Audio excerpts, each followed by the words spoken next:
Hello boys and girls, welcome to another session of Dwarf Fortress Dragongranite. We still have some things to do after the battle. And we need to think seriously about how do we want to build up our defenses.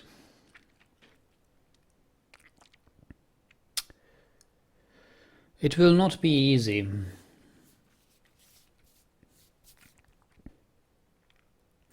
With the current wildlife like we have it here, we don't have the opportunity to to train our military fast enough.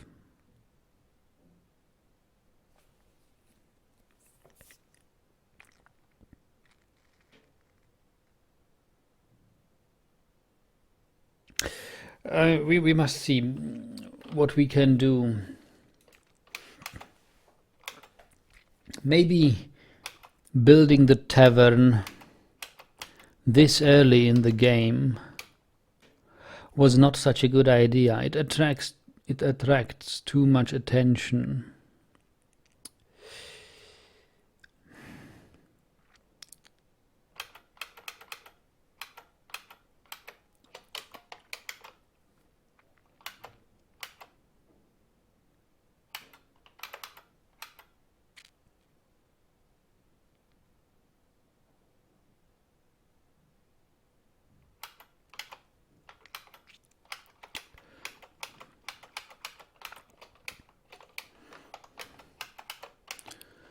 I wonder where I left my...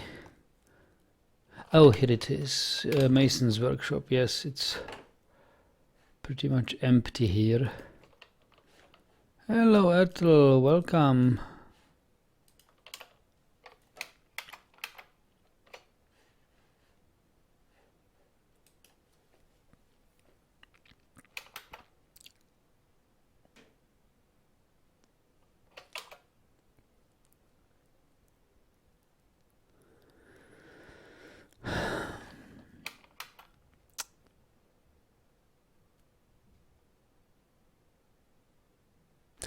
I don't like the situation in which we are currently.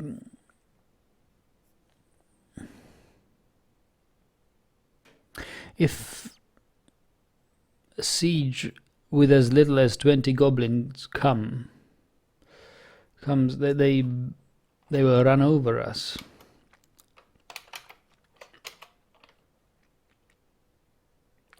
That's why we need to make some serious traps here. But what to do? Cage traps? Cage traps would be a possibility.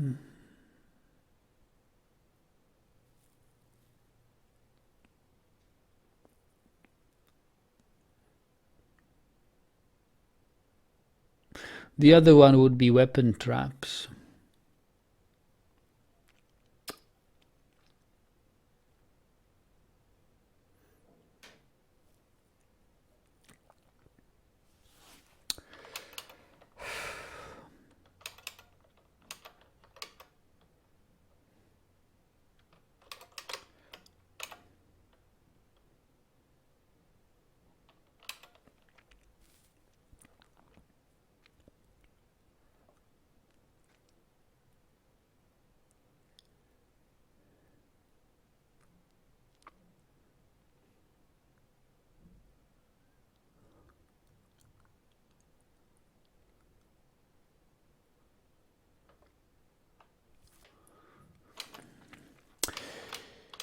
And I wonder, where should we build? I'm looking to build another entrance into our fortress.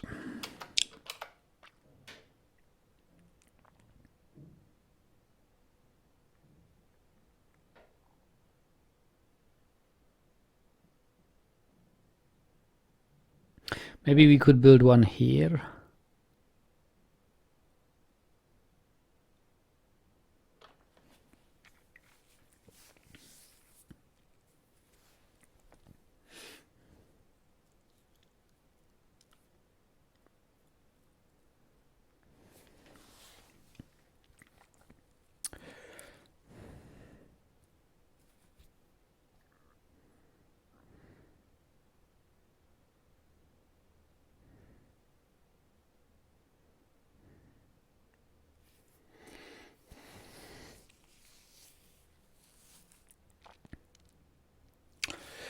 Well, I guess we can try it. Hello, Yas. Yes, there are 2 entrances, one for us, the other for invaders full of traps.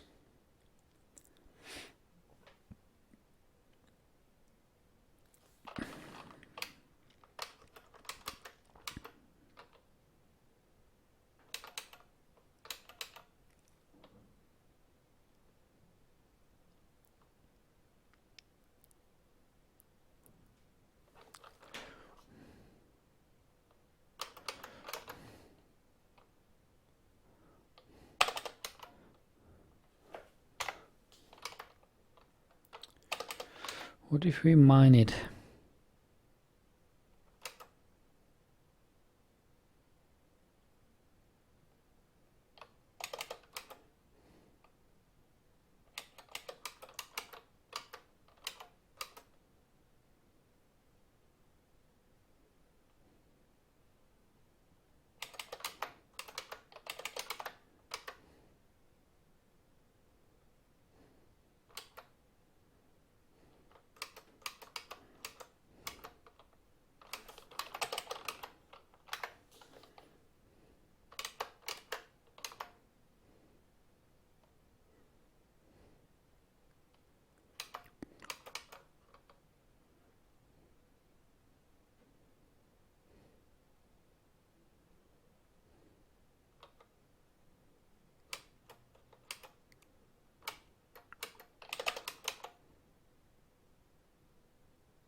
Like this.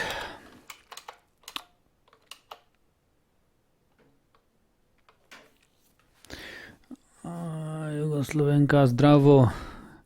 Ertel says, I commonly build one entrance which is sealed with a bridge during the invasions. The depot is located in front of my trap corridor of annihilation. That's how you can heroically sacrifice merchants. Yeah, and make better use of their trading goods. No, I don't intend to do that. I don't want to mess up the political relations here.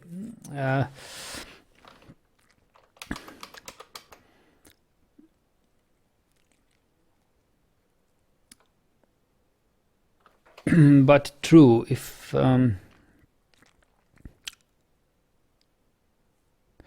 if there is a siege and we have our main entrance sealed off, the merchants will not be able to access the depot.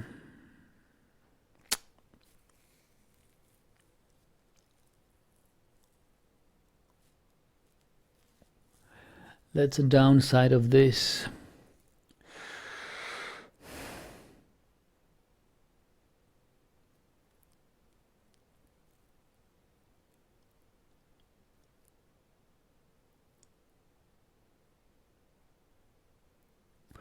But I don't think right now I have enough dwarves to make a 3 wide path to the depot safe enough. I can account for a one wide path. That's what we can do.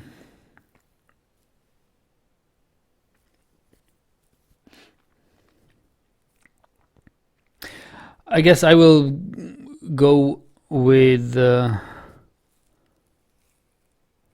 proven design of racing bridges and this snake-like corridor full of traps.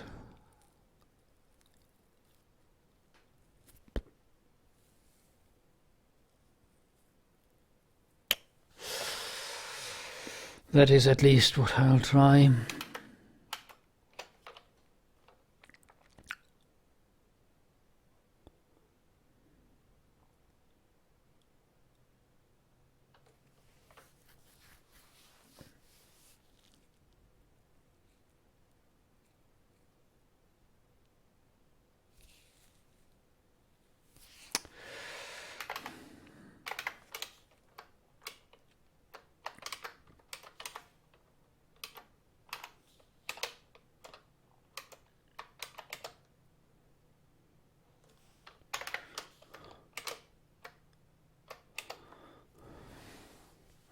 Hello, Luis. Welcome, welcome. And Lord.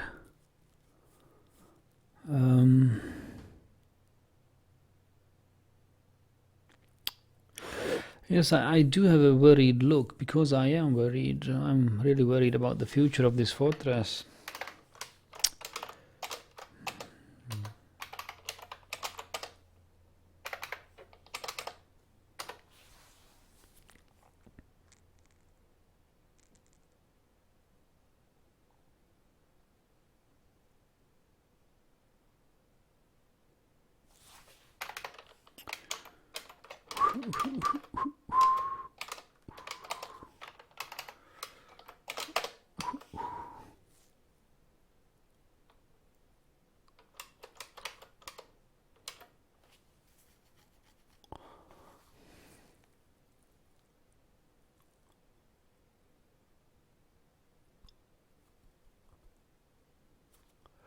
Three.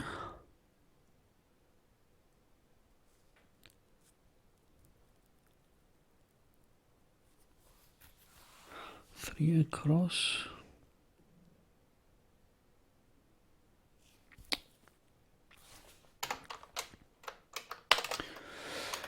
Well, I must see if I can see. Ertl says, if I were born a few years earlier, I'd be a Yugoslav too. Yeah. Where were you born, Ertl? In which city?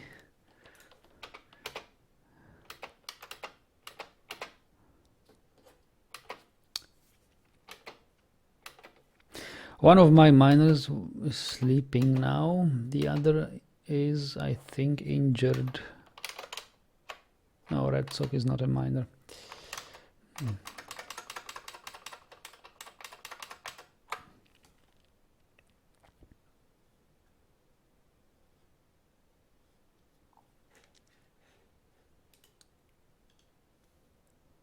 In Sisak, Croatia. I don't know where that is exactly, but I will look it up. Because we don't have a midwife. Midwife here. What is midwife? It's a word I've heard before.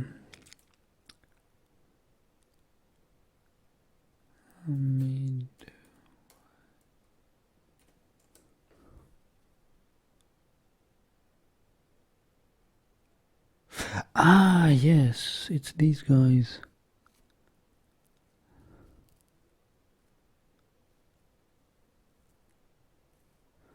So you went, yeah, your mother went to a hospital there. Yeah, I see.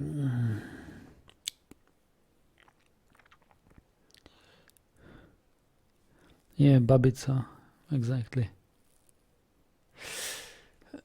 Well, must let it run, right? There's not much we can do. Hello, Mr. K. Oh, this child is probably singing. Singing. What is he singing?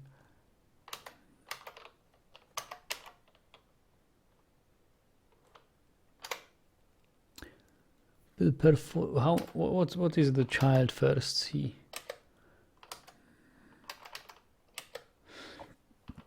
He says, I'm all right. She's 7 years old. Daughter of Shorast Oily Cavern and Marius Nagi Quest Glazes. She's the worshipper of Aval. She is mighty. Okay, 7 years old, yeah. So let's read about her performance. The performance is at the introduction. The mauve play is a form of music used for entertainment, originating in the sculpted lancers. The form guides musicians during improvised performances. A singer recites any composition of the truthful virtues.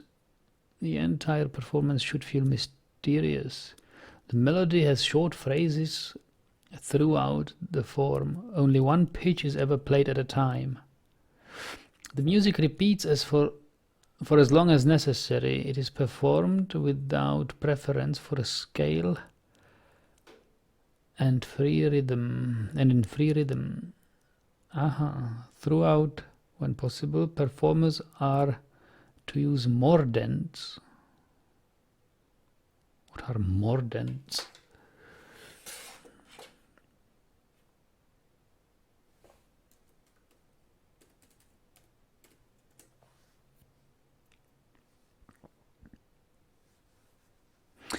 Mordent is an ornament indicating that the note is to be played with a single rapid alternation with the note above or below. Like trills, they can be chromatically modified by a small flat, sharp, or natural accident.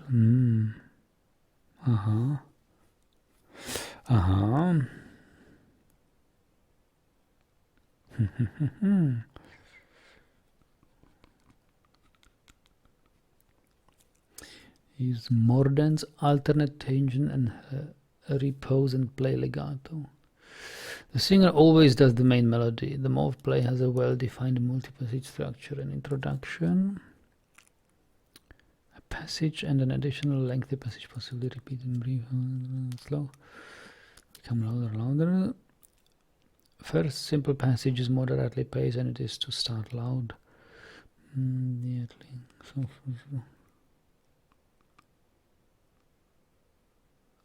Second passage is moderately fast and is to be very loud. The singer voice stays in the middle register when the bridge passage gradually slows as it comes to an end. And it is to be very loud. The finale is at a walking pace and it is to become softer and softer. The singer's voice ranges. The truthful virtues is a light poetic form intended to describe Aval. That's the deity worshipped.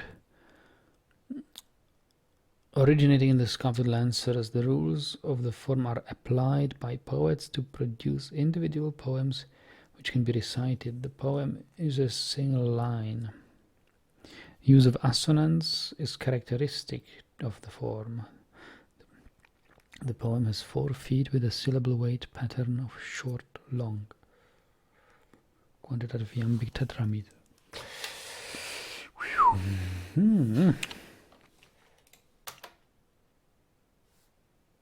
Okay, and this child listens to music. Nagi, when come new migrants, maybe I can be a doctor with a hammer in this life. Okay, Yugoslovenka, I will see to it.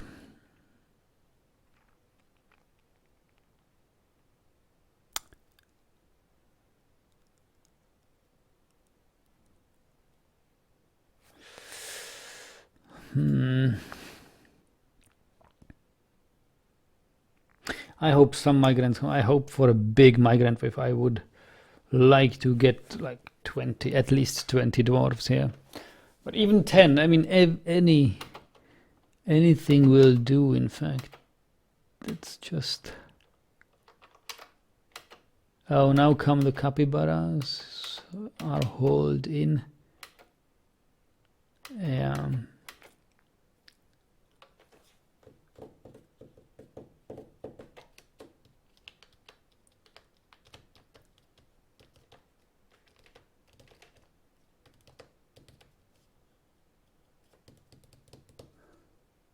I'm looking to see who my butcher is, but everybody is a butcher, so it's fine.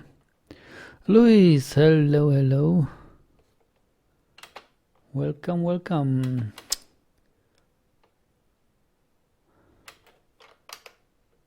Yeah, this guy is Perkman, he is hurt.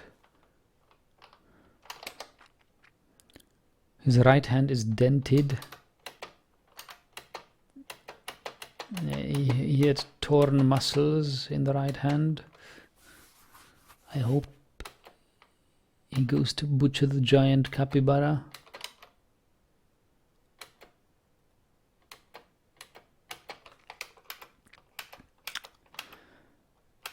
And I hope that... Well, nobody is really hauling the stone to this workshop. I would love to produce some tables for traction benches, but I guess it's not such a high priority now. He's asking, how's life treating you, Nag? Oh, thank you. It could be better as always, but it's okay.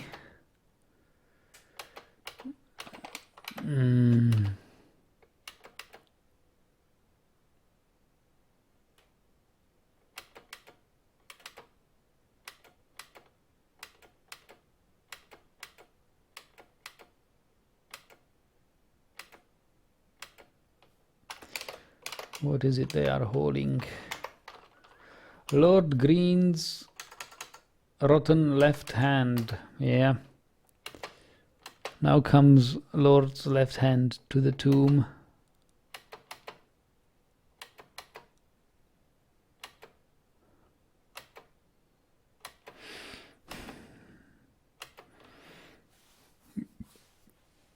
Oh boy.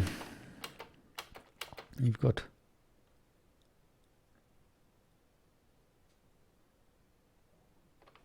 so many dwarves injured. He was uneasy after being unable to acquire something for too long, yes. Felt lonely after being away from family for too long. Lonely after being away from friends.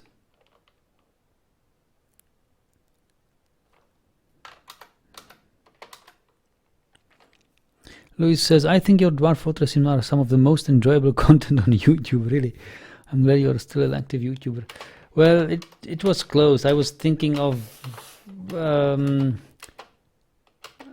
concentrating on poker, and I could. I started winning a little bit of money, made up for all my losses, and even won some neat money in poker. But it was quite challenging to win really any meaningful money. I would have to invest a lot of time into poker, and that was not something I was prepared to do. After a couple of weeks, I have missed my games too much. So I decided to really keep playing poker only casually, without any big intentions, and yeah, get back to gaming.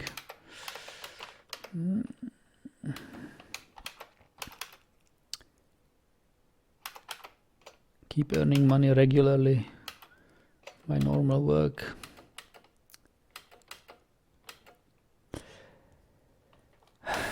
So many things to do here in this fortress. Prepared capybara. Oh, we have hair.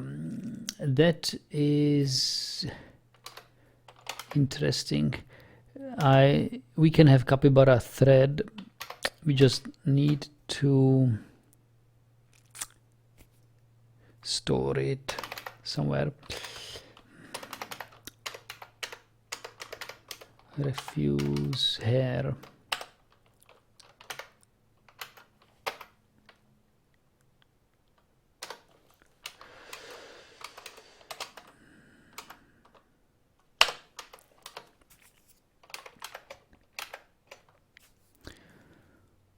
Dan says, Nagidal, if you install a tile set for Dwarf Fortress, which one would it be? Oh, it would be... what is it called? Phoebus tile set. I like it most. It's a very good one.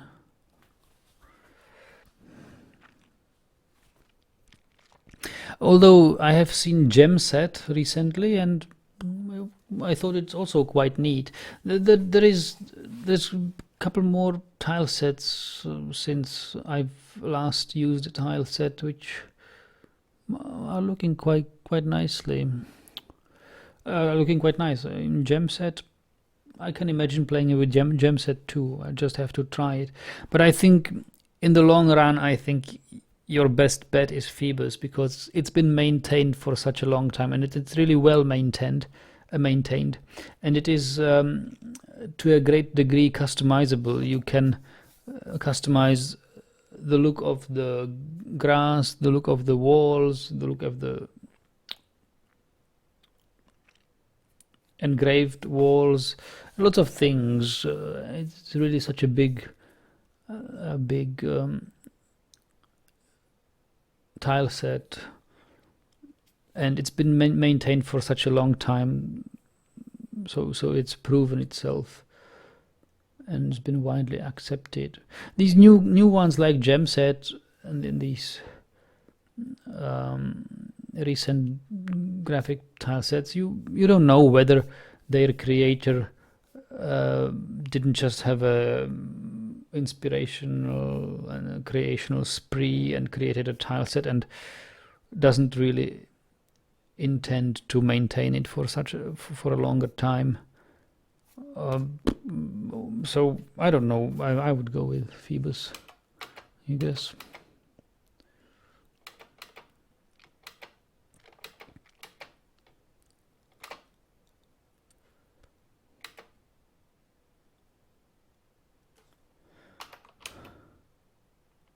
Is she still singing? Play with limestone mini forge. The mauve play.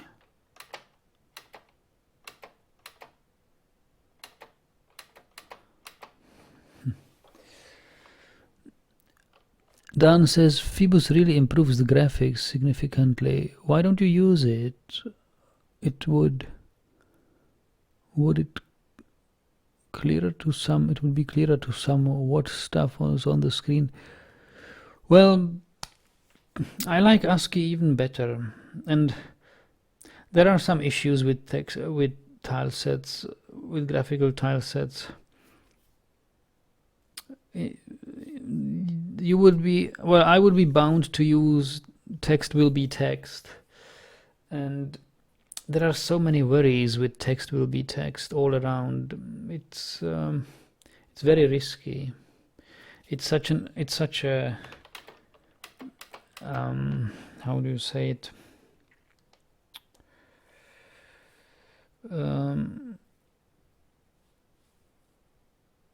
It's pretty serious mod of the game.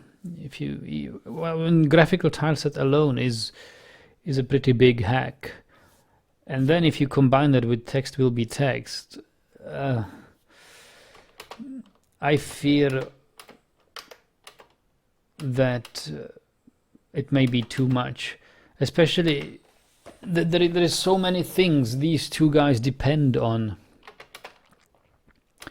that I think it's enough for me if I have... all I depend on is DF Hack and Dwarf Therapist.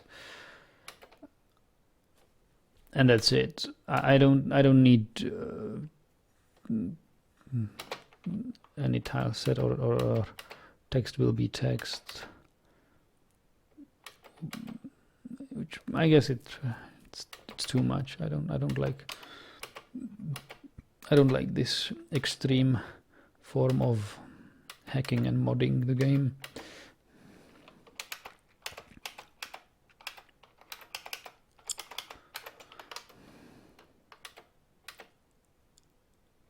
Yes, I guess it becomes unstable. Yeah. Well, I've never really tried. Right, I obviously don't have any bad experience with it. It's just something I don't feel safe with.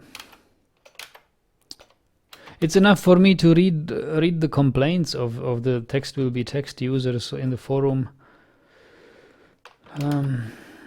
and using a graphic tileset without text will be text causes all sorts of issues where I don't see the controls in the menu properly, and some things in the graphical user interface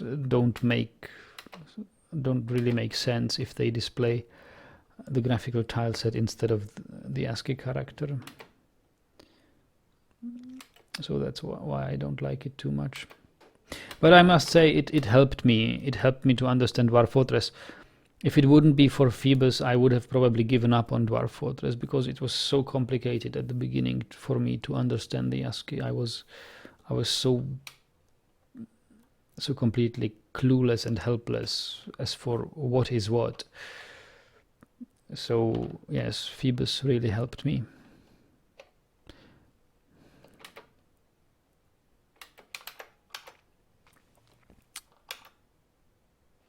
But I really appreciate the ASCII art.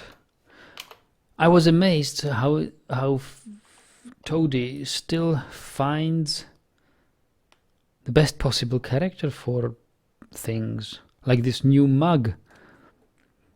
It is so that almost every ASCII character is already used for something, except for a very few ones.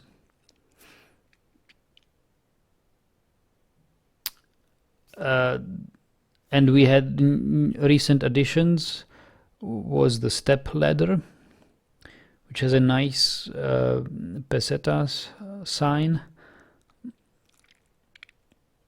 which is actually very very nice ASCII art for a step ladder. And most recent addition was the mugs, which use this end of paragraph sign. It's wonderful, amazing how it fits the shape of the things it denotes. And Louis says, I think there is something almost nostalgic about and simplistic graphics in the vanilla game. Yes, I really got to like it.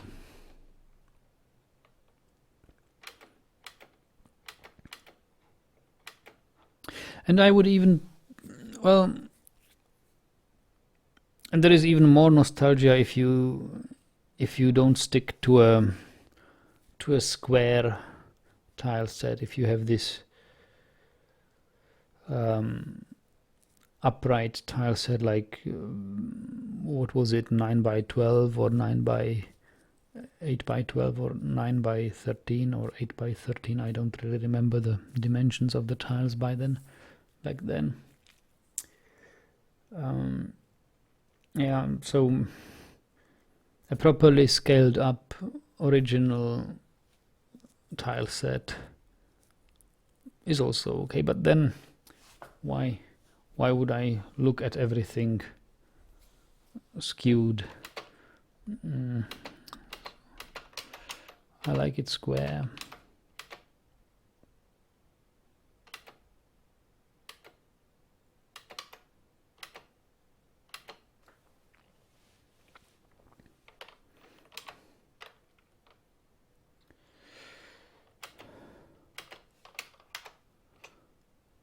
Louis says it's sort of like Minecraft. I have tried numerous texture pack, but always gravitate back to the vanilla. Yeah.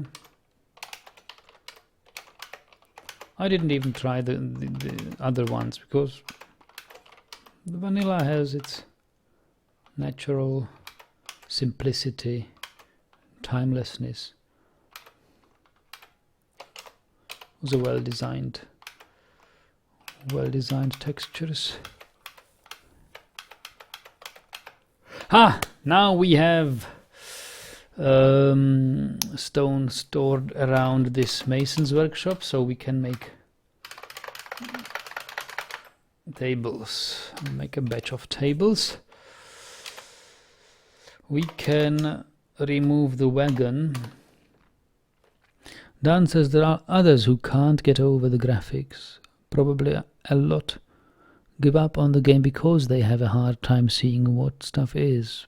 Like Nagidal did at the start, yes. And I don't blame them. I know how it is hard to get behind this. So every little help you can use, just use it. You are overwhelmed by the game itself, so why should be extra overwhelmed by the unreadable tile set? Just make it easier for you.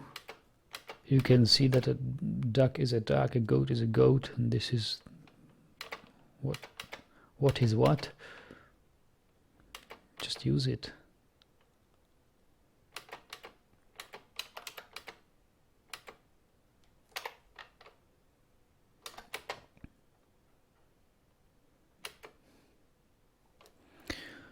Louis says, I find beauty in simplicity. I think quite a lot of games these days focus so much on the graphical quality that the gameplay suffers.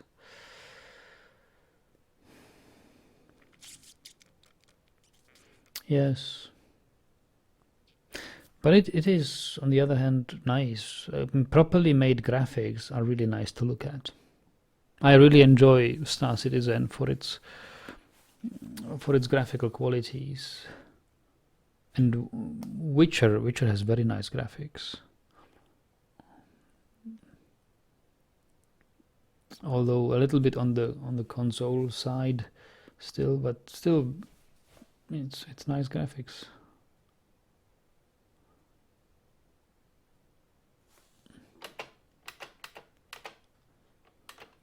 The animations of the NPCs are a little bit CGI, like they have something inhuman in them. That's because I guess they weren't really motion captured. They were modeled for the most part, and you always feel that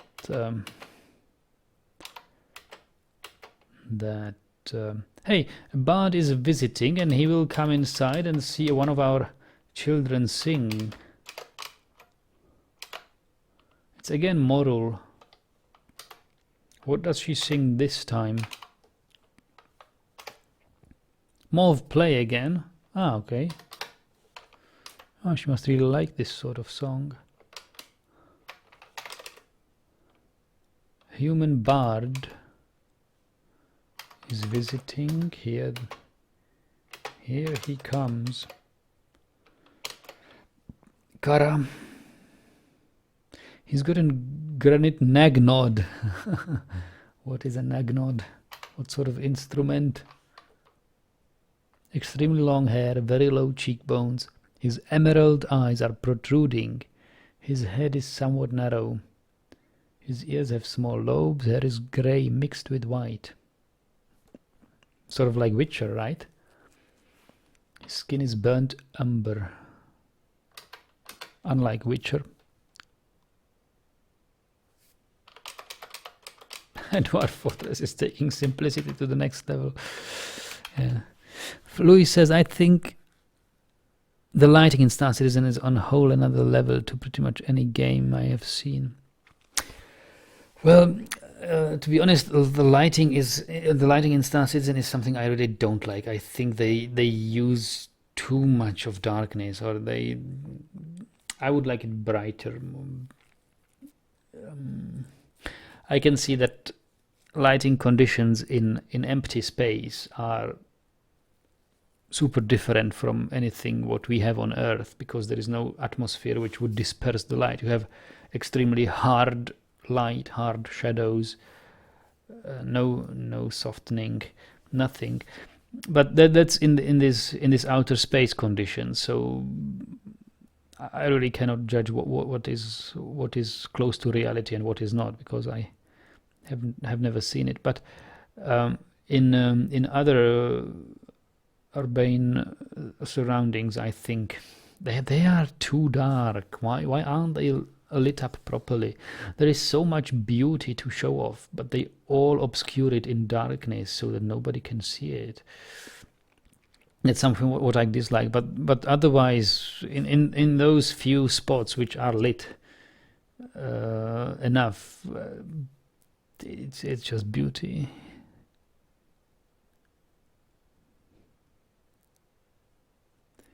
And another game which was ahead of its time was LA Noire. Yes, even though it was not on PCs originally, right? It was also a console game, but they really have made great effort to the motion capture again was really helping it. The people, the NPCs looked so real, and it was necessary. It was a game where it made perfect sense to have them act as natural as possible, because they have to express emotions and convey some messages with what face they make and stuff like that. So it's perfect. Hello, Paul. Yeah, we are mourning the dead Lord and slowly recovering from the impact.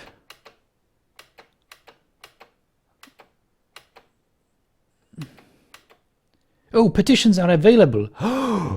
Look at that. Gara wishes to reside in Dragongranite for the purpose of entertaining citizens and visitors. Do you approve this request? Let's make a background check on Kara. I have read an interesting story, or actually an interesting bug in the bug tracker. As for you had long-term visitors residing in the fortress, and then there was siege. And during the siege, okay, the visitors were staying in the tavern somewhere, and I think a trap or a dwarf killed one of the goblins or some goblins outside. I think trap somewhere outside on the edge of the map. Nobody could really see it. It was trap. But and suddenly the visitors started attacking the citizens in the tavern. It's a horrible thing to think of. And he sent it in. It's a bug, and Toadie analyzed it, and well, it is sort of a bug, but it made perfect sense. I think the only thing was that the citizen, the citizen was linked to the dead goblin. He was somehow, or dead, whatever it was, someone distant relative of it, and or somehow similarly aligned, because his grandfather was a thief or a thug or some sort of a villain, and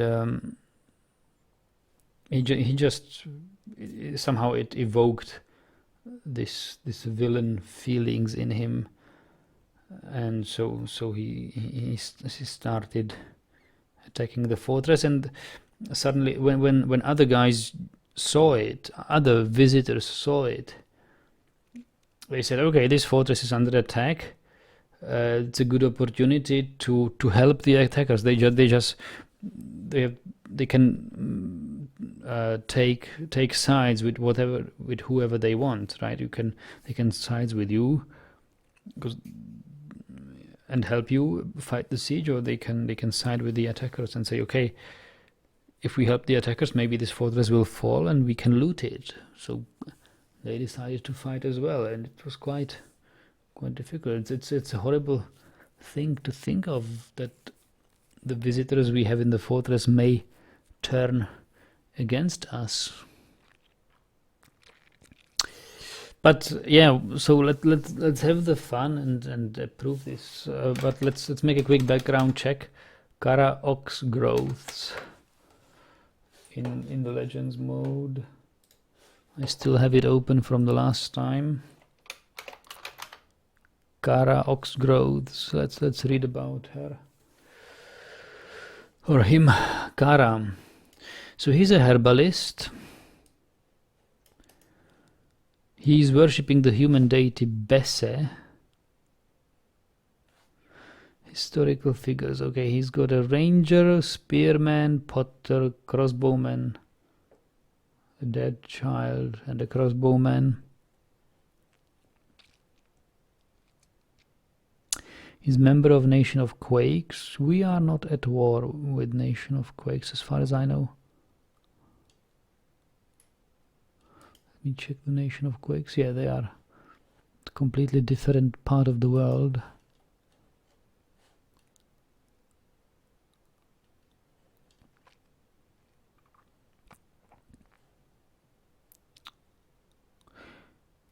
She married this guy.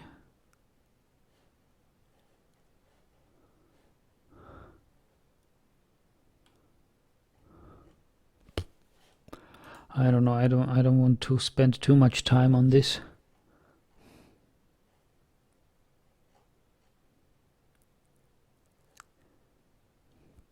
What are these competitions they write about? I wonder.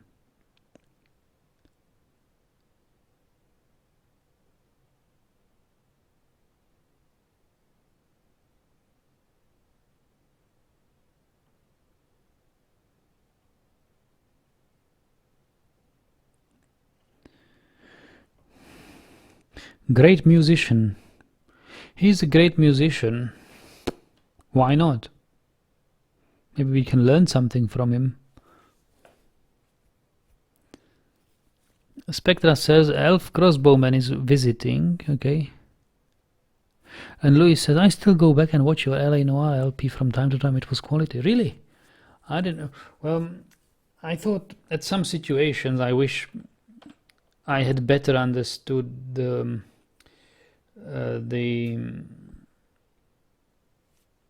what they were talking about. You know, it was this. I was more unfamiliar with the American way of life in the, what was it, 40s, 50s, 30s, whatever time setting it was. Was less familiar with it than I thought. There were some words or phrases I did not know how to interpret properly, and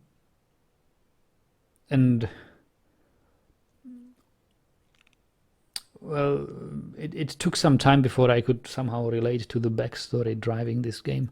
But it was okay. It was nice fun. I think it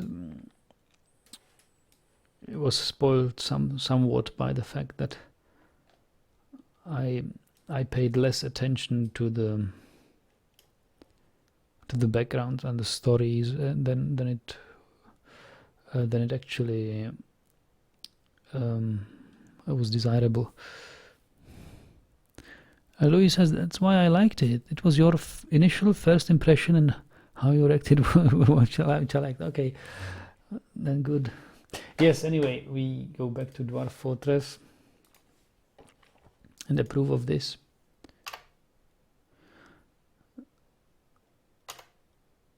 You may stay with us, Kara.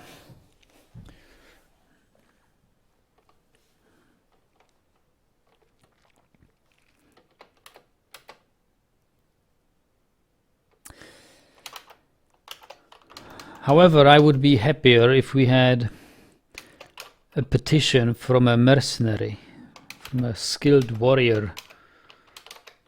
And how about the elf? Elf crossbowman is visiting. Wow! That could be somebody who we could use. Busbel Mthalaka. Let's check him up. Busbel. Yeah, well, which of these guys is Busbel Mthalaka? What does Mthalaka mean? I saw a Dwarven language translator somewhere.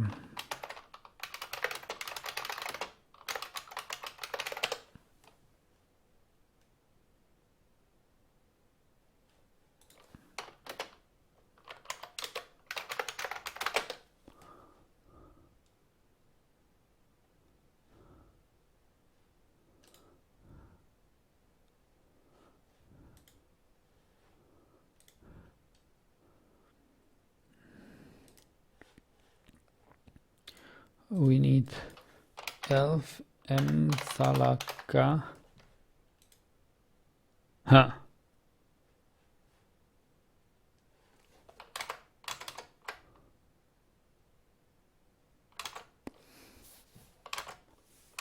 The translator says Aya.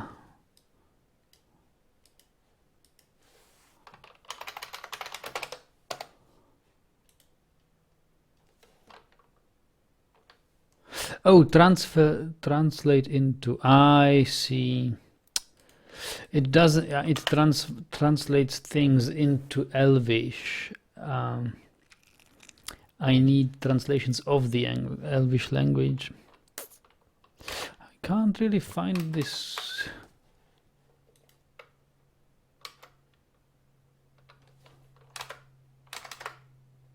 How do I find?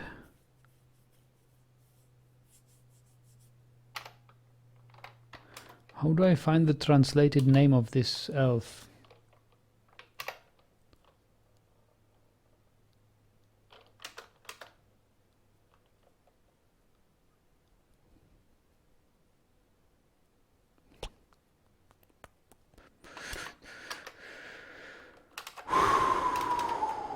There are so many Busbels.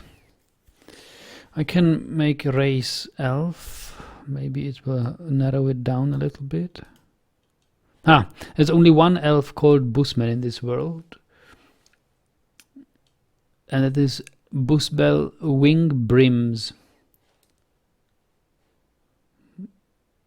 Busbel Wingbrims. And this is his family tree. I just don't see him here yet. Here, crossbowman, Busbel. Oh, so he's got a royal lineage. Look at that. Actually, it's a she. Goal is to become a legendary warrior. Look at his lineage. The princess of the Zephyr of Fealty. You know who Zephyr of Fealty is? It's the only elven nation who ever had war with dwarves, but it was with another dwarven nation, not with our nation. And it was about 100 years ago, and they made peace. So the princess and the druid. The druid is in elven nations quite a high, noble position. It's something like I don't know, like a baron for us or something. And look at this, another queen and another princess, all from the Zephyr of Fealty.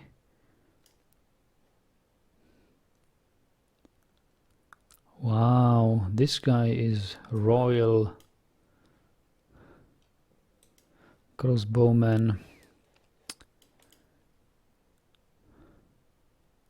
Oh, 65 episode. No, sorry, this is 6th episode. It's just a typo in there. Okay, so he is a competent crossbowman, so there is not much to. There's much to wish for.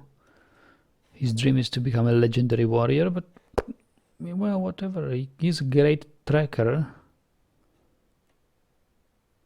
Adequate Animal dissector. Novice climber, novice observer. If he'd be an ambusher, I'd make him hunt things. Yes, yes, this would be a nice to have, but I doubt that she will ask to stay.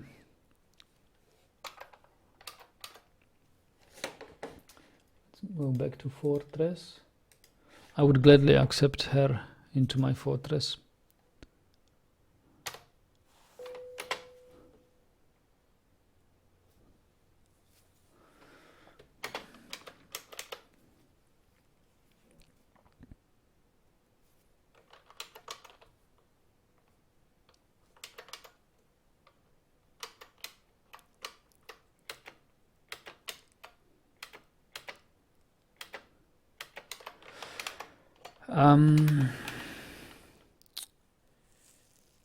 Yeah. Oh, the elf is coming and we must chop down trees.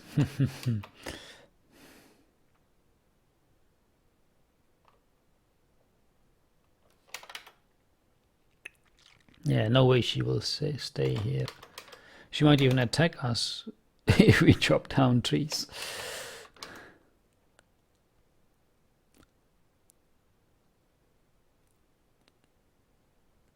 Izix is here. Hello, Izix. Welcome.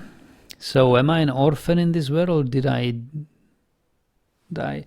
Oh, you were abandoned with Barleshes.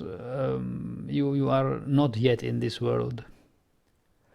Izix, do you again want to be a small child here in this fortress? We have quite some children. We have 3 children. One of them is quite young, I think something like 2 years, 3 years old. 2 years old. And he says, I saw Moral Actor Shot recite muscles and the split girders. This is delightful. Oh, he has a taste for poetry. He is delighted after watching a performance.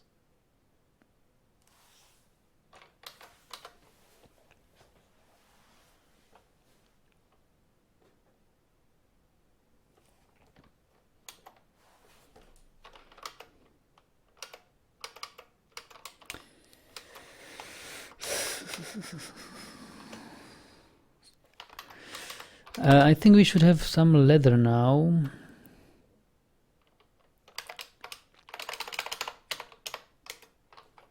Capybara leather.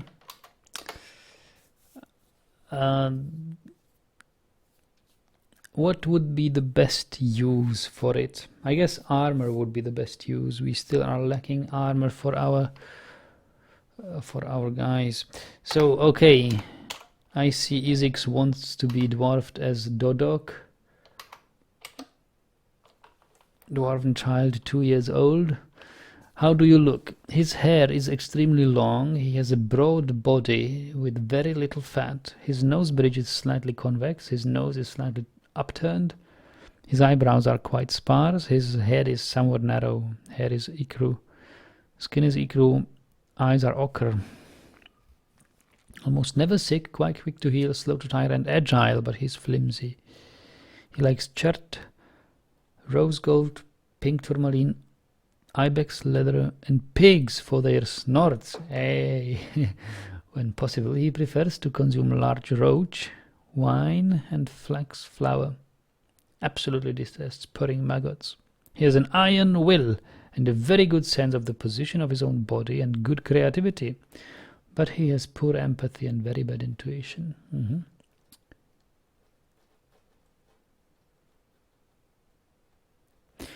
He sometimes feels sad at being separated from a loved one. Who is your loved one? Mother, father, older brother. Yeah, you've got brothers and sisters who are not in our fortress.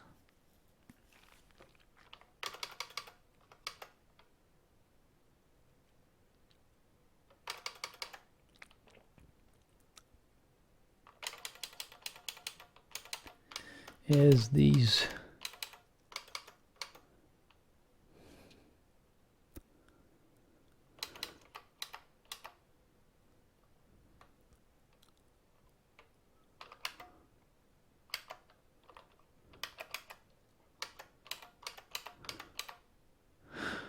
Okay, customize.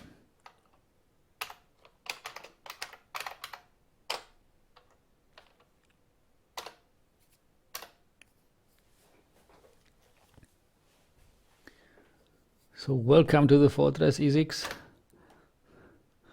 Let's see how you will, whether you will grow adult in our fortress. I hope you will. Dragongranite. That's certainly the fortress to be in at this time in the history of the world. So, are we through with the tables? I think I can make some more. We'll need a big hospital. The miners are still busy storing items in the stockpile. I wonder whether I shouldn't suppress hauling for the miners, because I really need them to mine now. I will try it for a moment. Just prohibit any hauling for miners.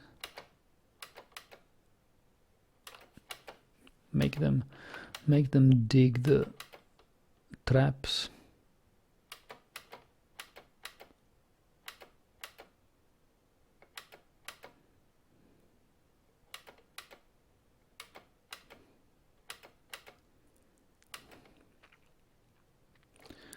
Hello Red Sock, welcome.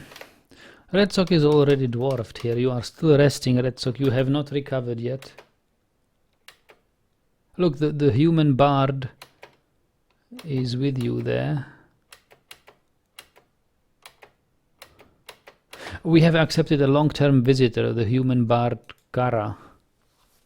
He has come to entertain us. He's a great musician.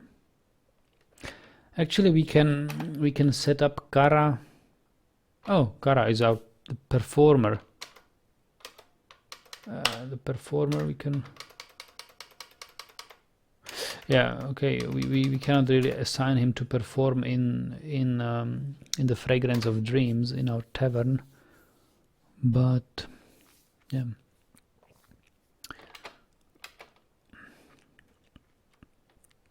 So rendering fat is over. Springtime, and we do not have crops. We do not have planted any crops.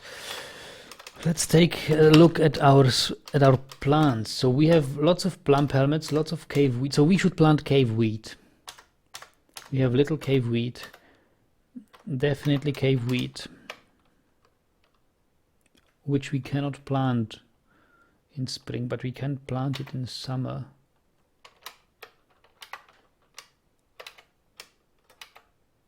Yes, okay, let's make it a summer crop.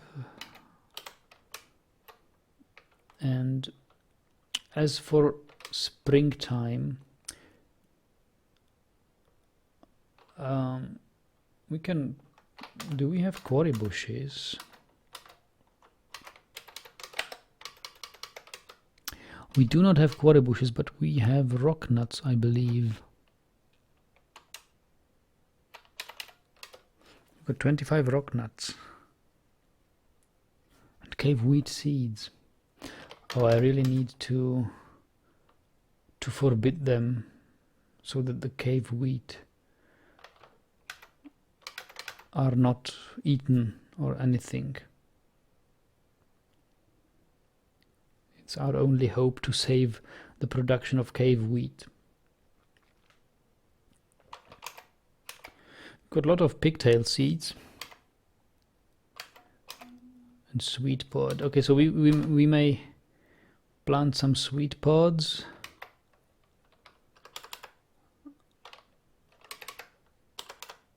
And quarry bushes.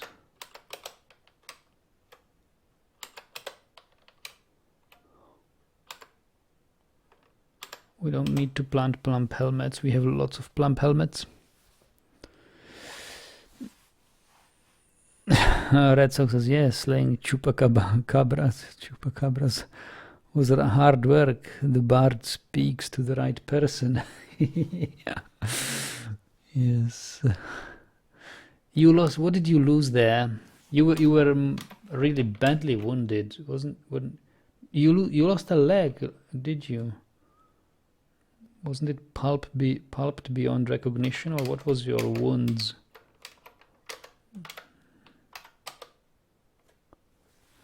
Feels restless after being to rest and recuperate. He is uneasy after being unable to acquire something.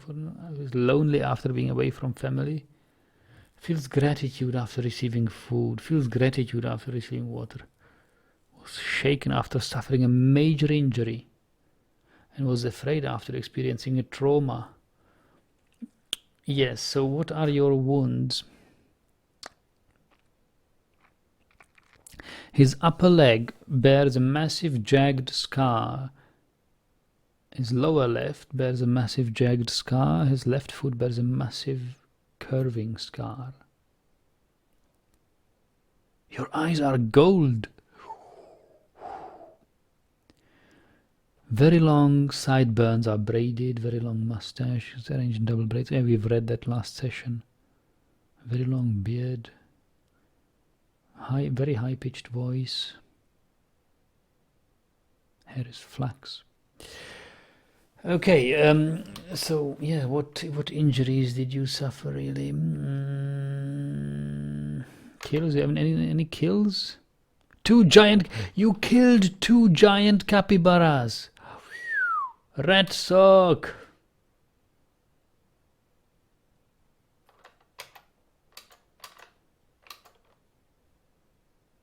I think that's the most you've of all of us.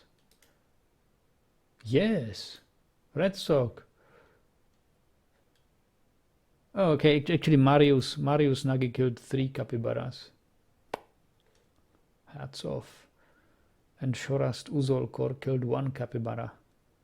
By his own hands. He was just wrestling barehanded. He killed it barehanded. Shorast. Wow. Okay. These dwarves.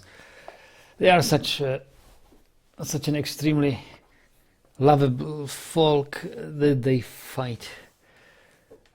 They fight their asses off if they can fight. Mario says, "Ha! In your face." Actually, Shorast can say "in your face" to both of you guys. She's a female. And killed a capybara with barehanded, and I bet without a proper armor. Check the equipment on her.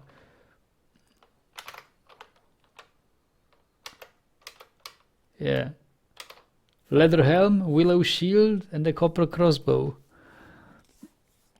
Hello, Kid Boom, welcome.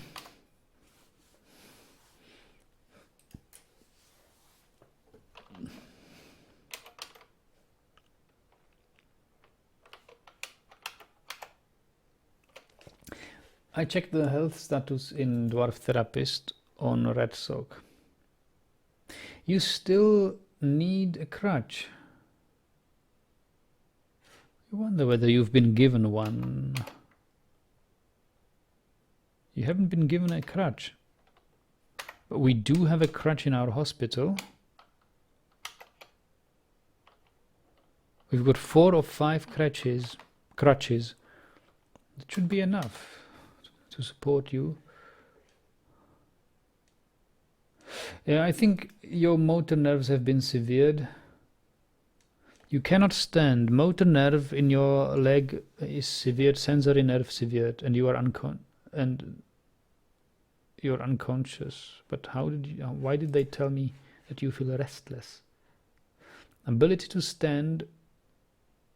I mean, like we have a health report here as well. There's a health report somewhere.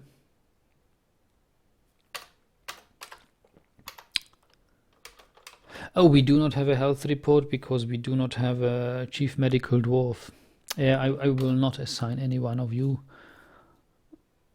as a chief medical dwarf. You say the audio doesn't work? The audio does work. Really, try it.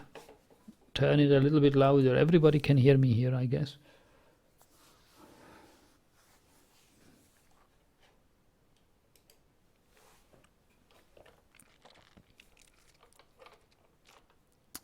So where did we stop?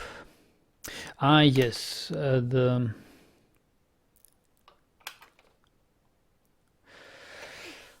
wonder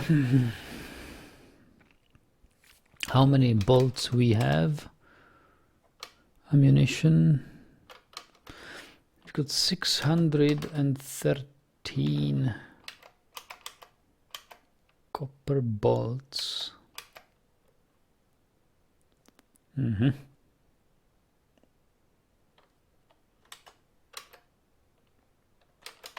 even have some silver bolts, but they are not ours. Ha! The elf crossbowman has 30 silver bolts. The evil Kid Boo has audio issues on his end, not the stream. Yeah, I think so. With all respect. Izix says, I will be writing songs of valor about killing capybaras then. What a topic. Yes, unfortunately they don't really say what is the topic of your song. They only describe the form.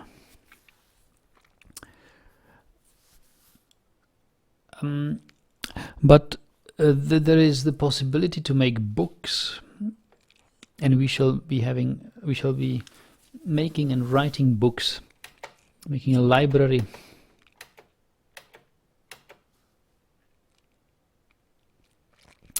We will need a lot of weapons for our weapon traps.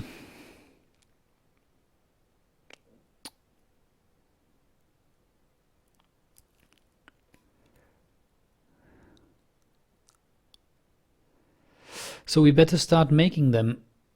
we have a skilled weaponsmith.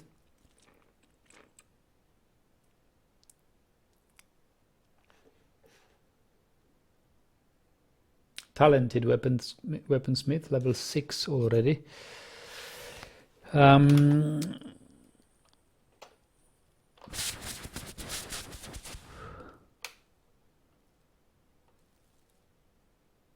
So let's make some weapons. Oh, you say I'll be writing songs for the stream, so you will post your creations then in the chat. Oh, that's good. Evil says other videos work. Kid Boo, I can't believe that. How can other videos work and mine not?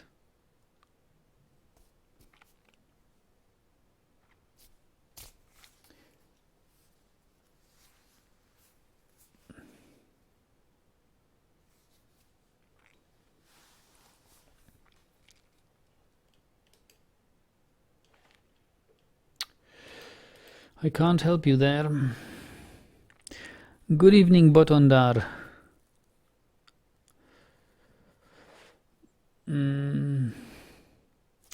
I had something in mind now. Ah, yes. How many copper bars do we have? 43 only. And it is about 2 or 3 copper bars per weapon. Wow.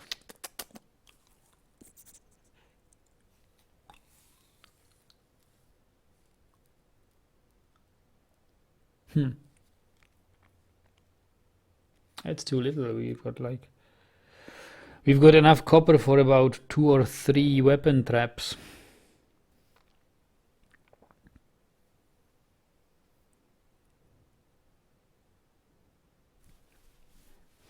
Whatever, make them count.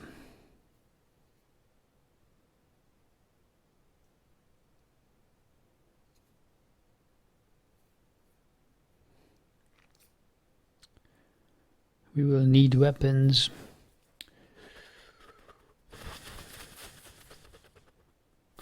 We have enough crossbows though, right? We should have enough crossbows.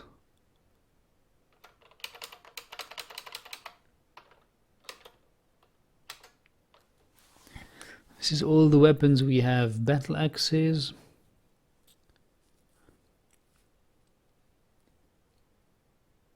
All the crossbows are used. I don't believe that. What is this copper battle axe? Where is it?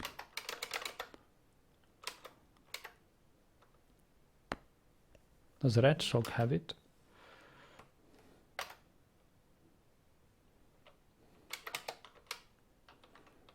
Where are all the crossbows of our dwarf? Copper crossbow. That's the crossbow of the elf.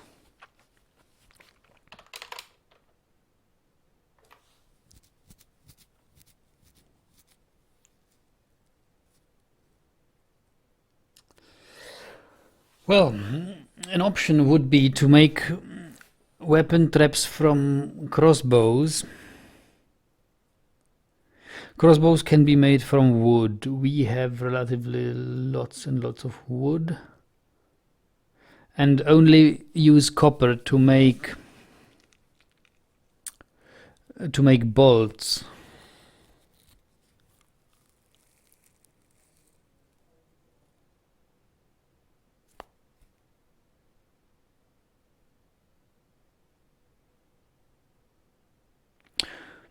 The problem is probably that if we have a weapon trap with a crossbow, will it shoot more than once? I really need the crossbows in the trap to work more than once. Do you guys have any experience if you use crossbows in the weapon traps? I know that such a weapon trap has to be reloaded from time to time with fresh bolts. But the question is, when it is loaded, is it loaded with only one bolt, or is it loaded with a stack of bolts and can fire multiple times?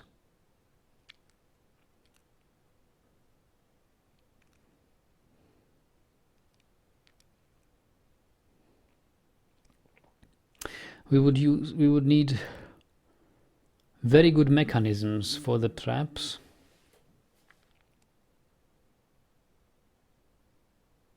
And very good weapons.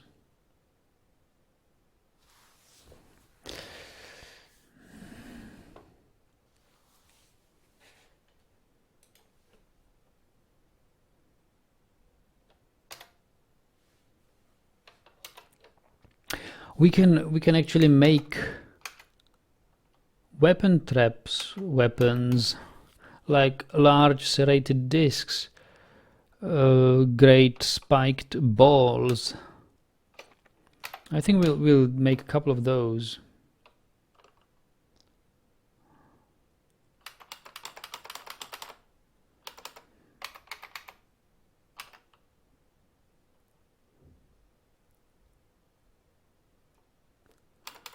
Trap components. Copper. Giant copper axe, enormous corkscrew, spiked ball, serrated copper disc,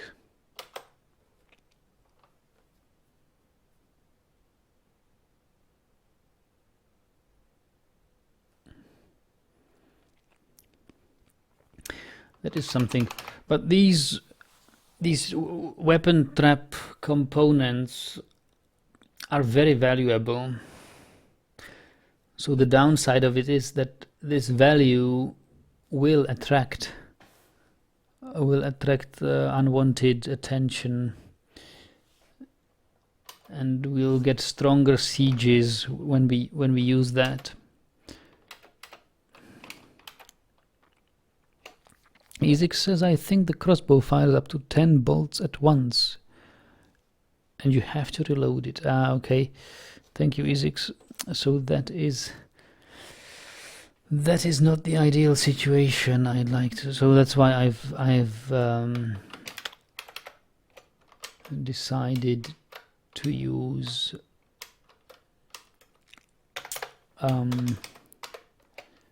the large trap components. So let's let's taunt the elf a little bit. We have an elf crossbowman visiting. Let's chop down some trees.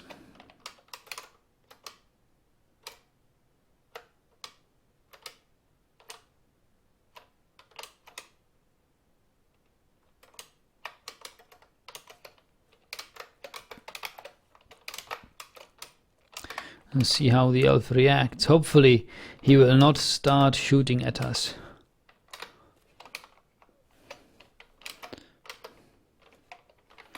Where is the elf? The elf is right here.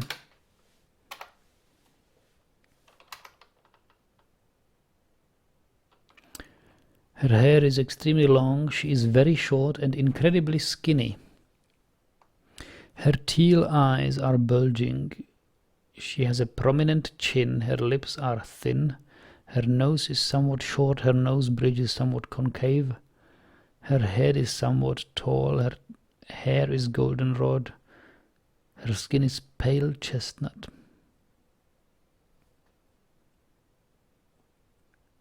A medium-sized creature dedicated to the ruthless protection of nature.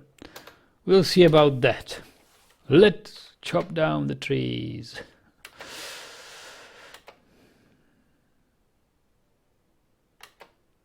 Human bowman is visiting. Yeah, we can use a bowman.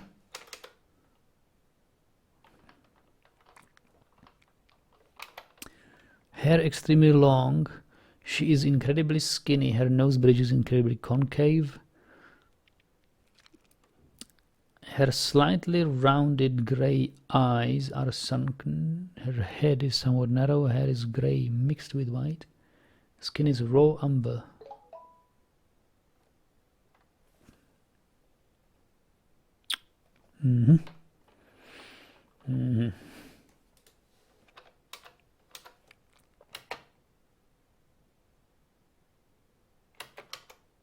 All right. So, is the capybara rotten here? So, if the capybara is not rotten, why does nobody care about butchering the animals? We have one. Tavern keeper says, serve dwarven wine.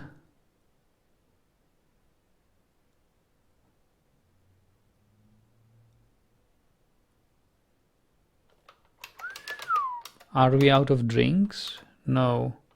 Do we have dwarven wine?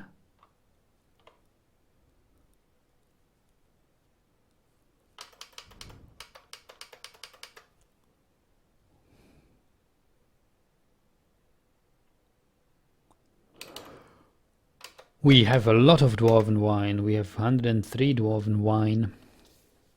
That's easy. Just serve it, will you?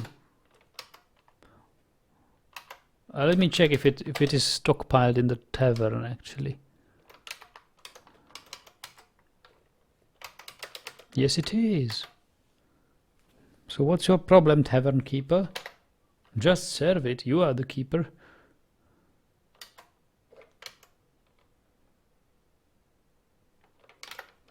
Do we see an occupation in this room, in one of these rooms? Ah, no. So the human bard who was staying with us for a long term did not claim any of these rooms, although they are clearly associated with the fragrance of dreams. All of these rooms are. I can give this room a name.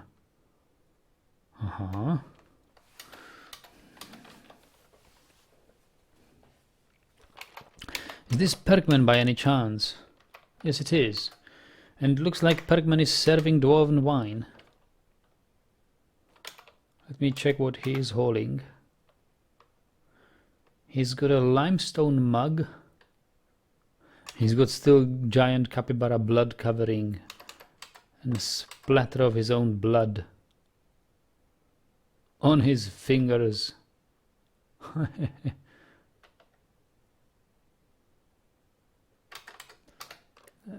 but he doesn't mind serving the customers of his tavern. So who's got no job? Human Bard's got no job. Damn it, Human Bard! Make yourself usable. Can I actually assign you tasks in the Dwarf Therapist? No, I can't.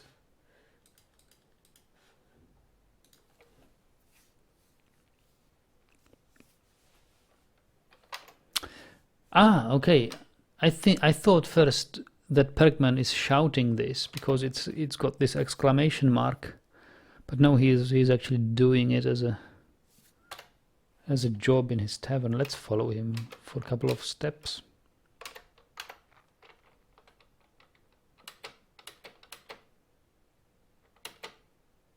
Yeah, he actually gave.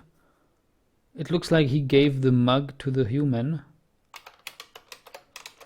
The human has now the limestone mug, and if you look into the limestone mug, it contains dwarven wine.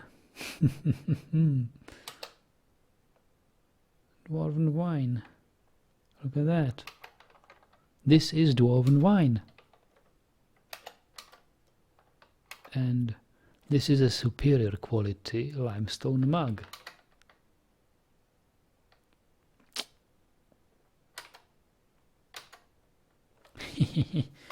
What is he doing now? Planting seeds.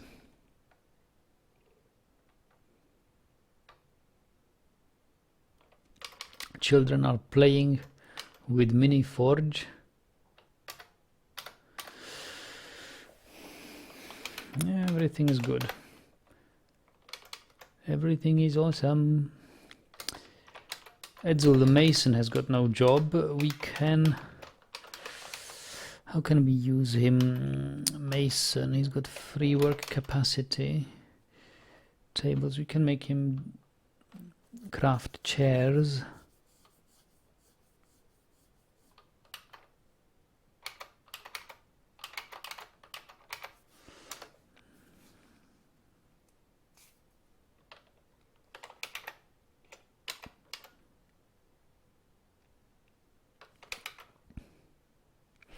Planting seeds they are.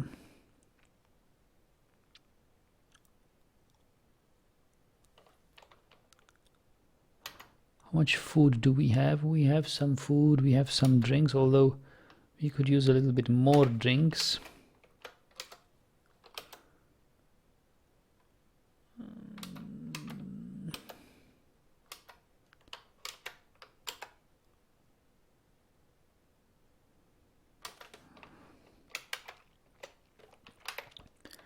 Yet we do not have so many plants. Actually, no plants to speak of. Is it possible? Where are all our plants? Where are all these plump helmets? Oh, in this barrel, okay.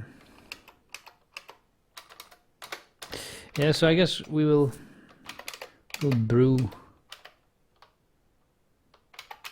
plants.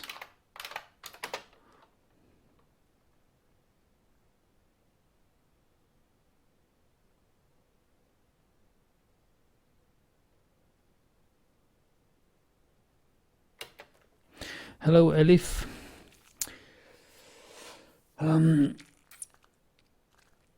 It's 8:30. I think I will play for like 30 more minutes. Just allow me to get a beer. I feel a little thirsty.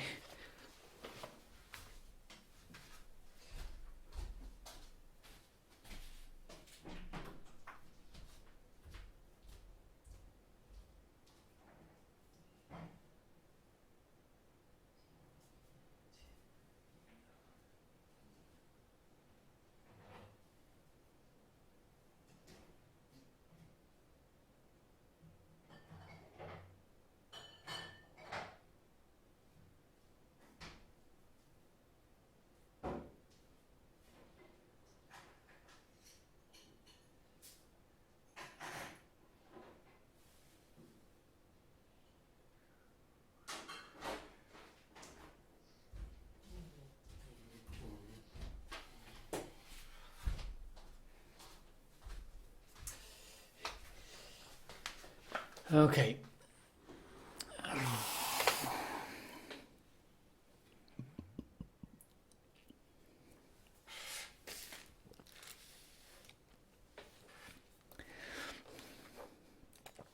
So many idlers. No, just temporarily.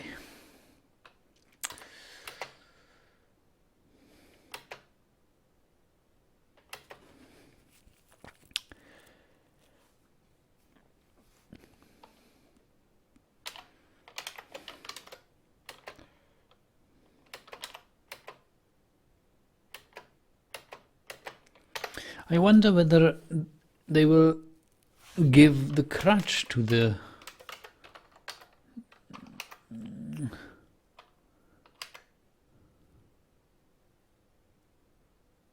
diagnosed patient is inactive. Okay, I guess they are not giving him the crutch because we have no diagnostician. We need to make somebody the medical dwarf, or maybe just enable diagnosis and medical care for everybody. And maybe somebody will diagnose him. Cancels diagnosed patient. Patient is not resting. What? Wow, this will be difficult.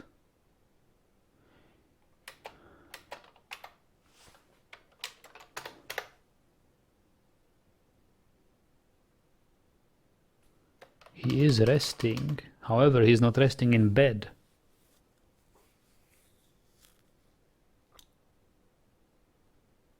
Well,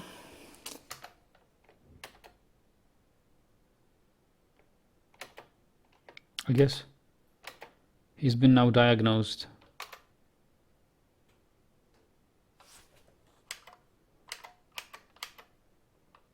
Yep. You've been diagnosed. Red sock. You need a crutch?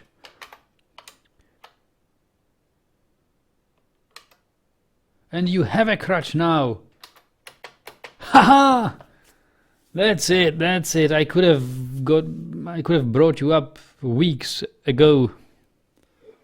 Had I thought about diagnosis. I saw in Dwarf Therapist that you require diagnosis.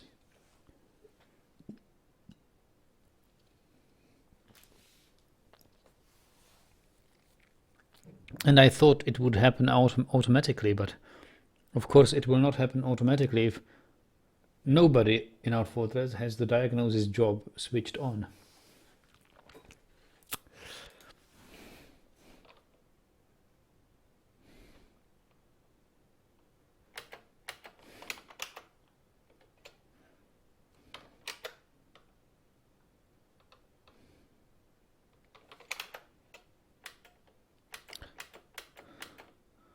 So maybe now we can butcher the capybara. It would be really awesome if you would do that.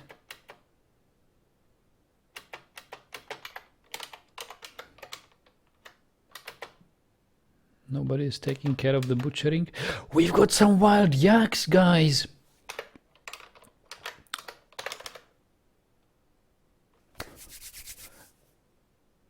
Wild yaks.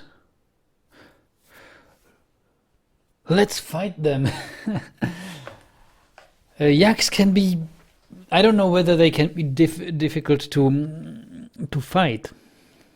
But it's one of the few opportunities where we can train our military skills.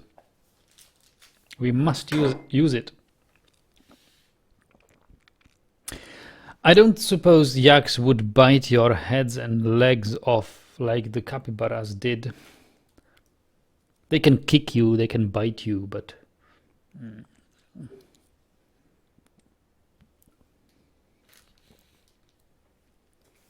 Mostly I think they will run away. And we will be smarter this time.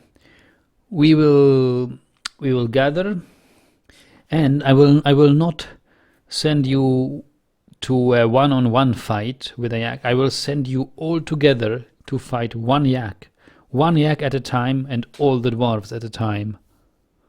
Felko says yaks are good for wool, aren't they? Yes. There is alpaca, sheep. Yak? I'm not so sure. Maybe they're... Maybe they are. Let me check it. Check it out.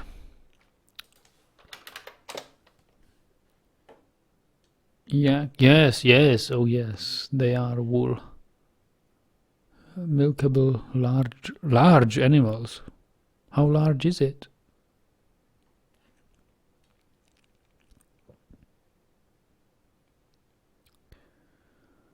How large are yaks?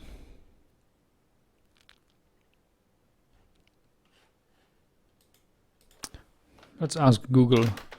How big is a yak? A yak weighs 350 to 580 kilograms if domesticated. Height is 1.6 to 2.2 meters. I imagined it slightly larger than a goat, but this is larger than a horse.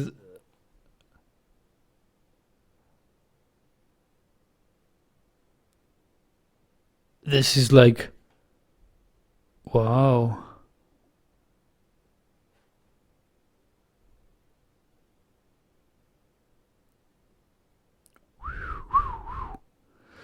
Well, yes, but we will have to fight them. Yugoslavenka says, think again about the fight.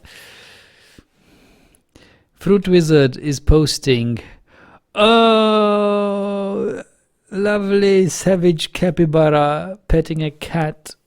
Where did you find it? Yes, but those were not ordinary capybaras. We thought those were giant capybaras. So imagine that capybara just 10 times bigger. Yes, but yeah, capybaras are nice.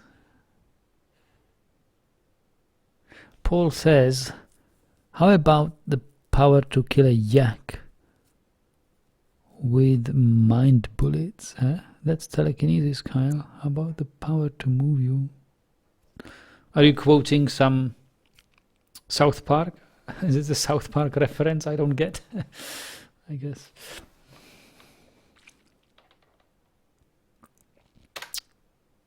Okay. Military.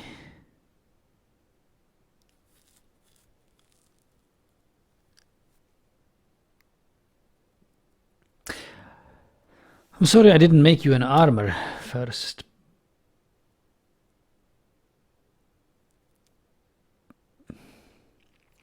But we will try our best.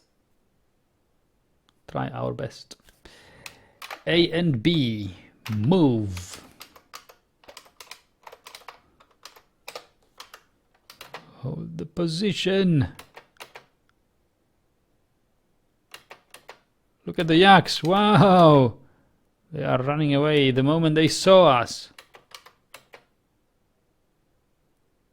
Which means they will be extremely hard to kill once they are enraged. For 5-6. Oh, come on, guys. How can you sleep now? Alarm, alarm. General alert. Go on, guys. Out of your beds. Yep. Hop, hop. So how many are we? 7, 8, 6 and 4 is 10. 10 dwarves. Yes, I believe we are 10 now. No, we're actually 11. Who is not fighting? Somebody is not fighting. Somebody hasn't arrived yet. There he is. Okay, now, where are the yaks? I see one yak here. Alright, guys. Keep your fingers crossed. Kill this one yak. That's a yak bull. Whoa. Okay. Maybe we should start with a cow, right? But no cow in sight. Sorry. You'll have to deal with a bull. Charge! Everybody at once! Oh, there's a cow. Maybe I should change the order. But if the bull sees how we slaughter the cow... let's fight the cow. Let's change the order.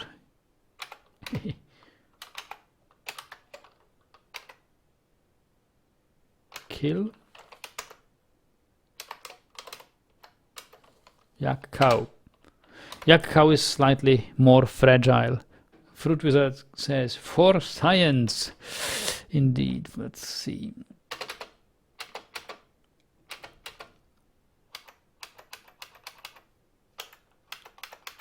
That's a miss with the crossbow. Wow. They are running away. We'll follow the poor cow.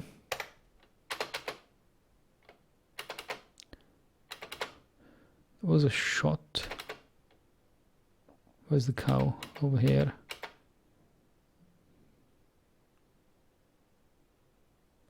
It's again my two Marks dwarfs who are... Uh-oh. Oh, he's jumping. The Hammer Dwarf is jumping. Who is the brave Hammer Dwarf?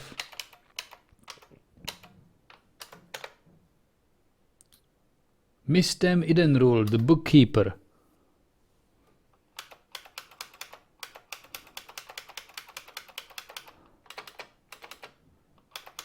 Wow, it's been hit. It's been hit. The yak cow. Copper bolt strikes the yak cow in the head. Tearing a muscle, tendon in the skull torn. Knocked unconscious, falls over. What a shot.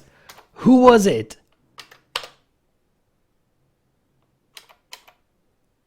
It was Uzol. Anybody wants to be dwarfed as this hero? Knocked. Wow, one shot in the head. It's not dead yet, but it's pretty much incapable of fight and hurting you.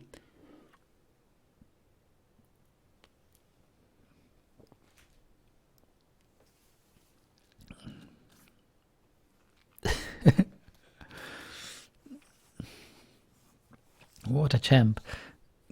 Hey, Izix has a capybara song. Capybara at top, one slash, one chop. The dwarves are skilled. Capybara is killed. No one wants to butcher it. We are all drinking beer. 3 yaks approach. Those we do not fear. Wonderful, wonderful. I'll have to put it in the description of the video. Fan song.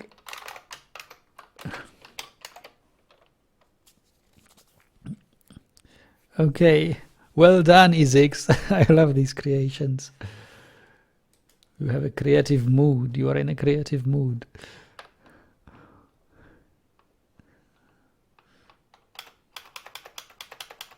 So now the Hammer Dwarf approaches.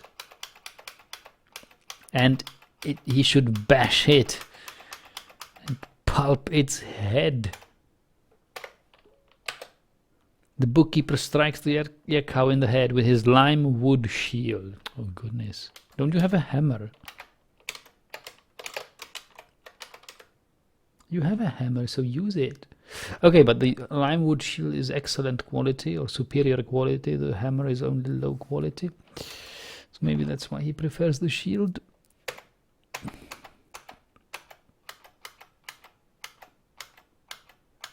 He will train his shield user skill. And another strike. Bookkeeper strikes the head in a limewood shield, bruising the fat. Why is he striking with his shield? Why shield? You have a hammer. Another shot is coming.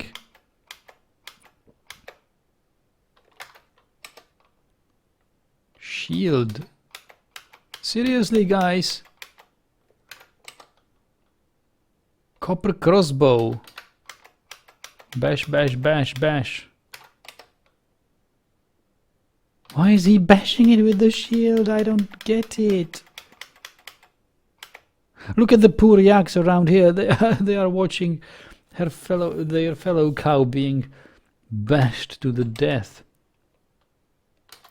But I mean, I don't mind. He is training his shield user skill, but if he ever has to become a hammer dwarf, he better start using his hammer.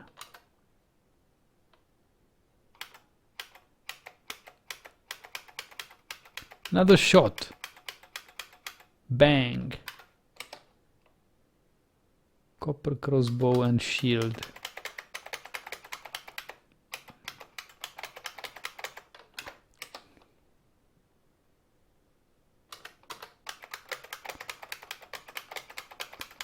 At least the others have time to take part on this slaughter.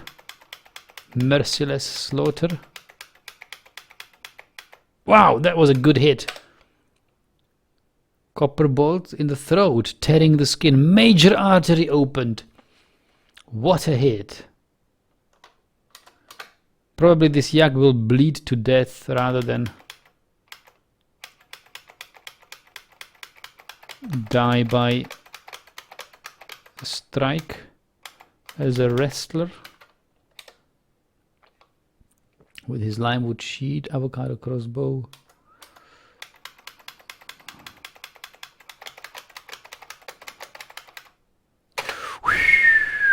It's been butchered. Okay, next one. AB, kill. Okay, who's the next? Yak bull, yak cow. Let's try the bull now. Let's get a little bit cocky and try the bull.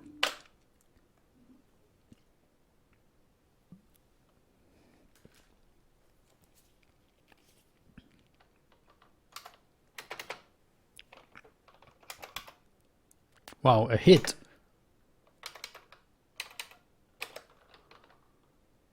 No, not quite.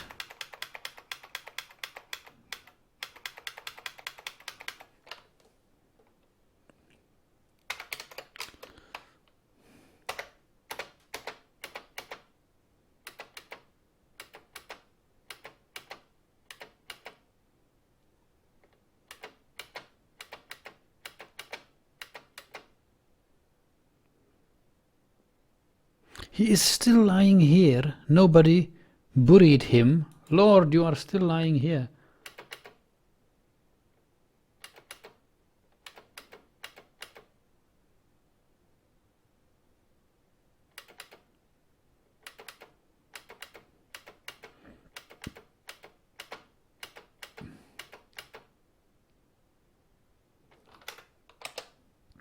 Jumps away from the flying copper bolt. Copper bolt strikes the bull in the upper body, tearing the right lung. Trouble breathing. That's good.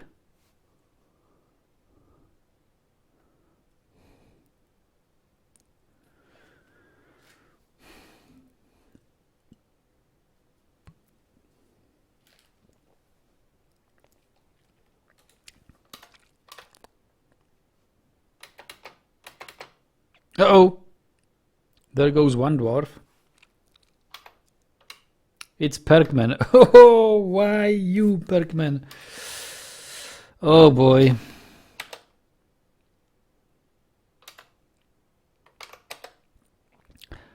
Perkman.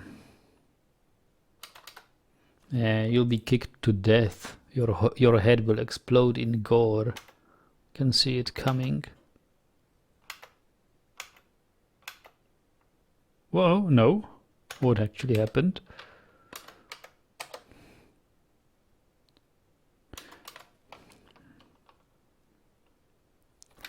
Is it stunned? Oh, just trouble breathing. Okay.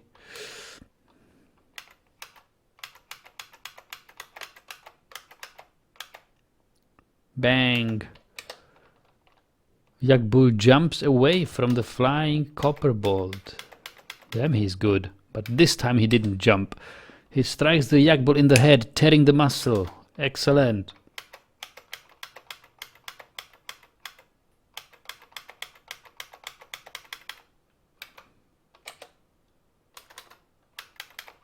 Another bolt. Miss. Learn to aim. Where's the yak bull? Over here. He is. Copper bolt stuck up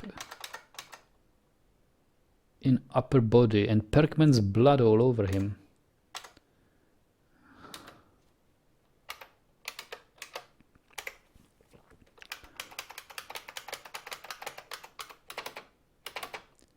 Here come the dwarves. Flying bolt strikes in the lower body, tearing the kidney.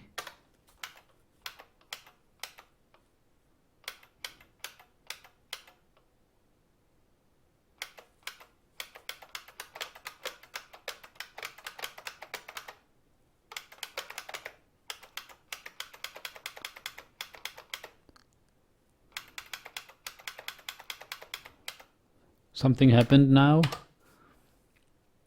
Copper bolt strikes the yak bolt in lower body, tearing the muscle, tearing the guts. He looks sick and lodged firmly in the wound. This is looking good.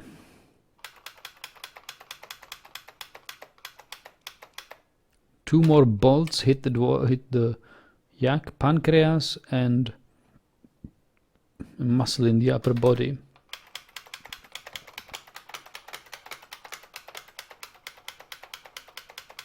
I wonder where are the others? Don't they want to participate in this fight? Oh, they are picking up equipment. Okay.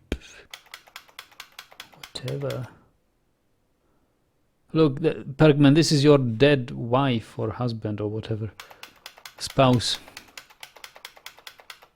Shot. Bull falls over. Rear leg. He vomits. Wow. Drastic.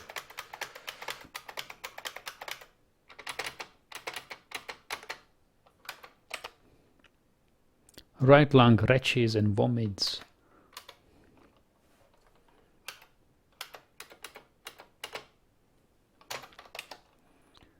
Major, no, artery opened in the rear leg. Uh-oh. Did anything happen to my dwarves? No. Bashing in the head with crossbow, limewood shield. Guess we need a better hammer. Hammer dwarf refuses to use the hammer.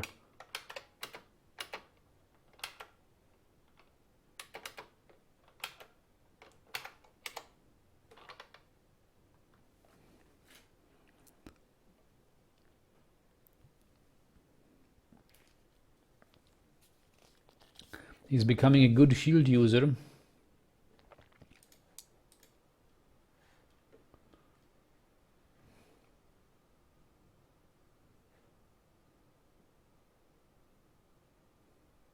Adequate shield user by now.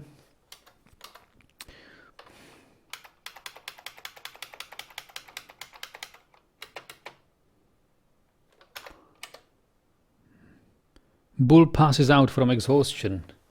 Oh, that's good. It's good, good, good. Okay, I guess it's been killed. Limewood shield, bruising the muscle. Yes, he's dead. Yak bull corpse. Good.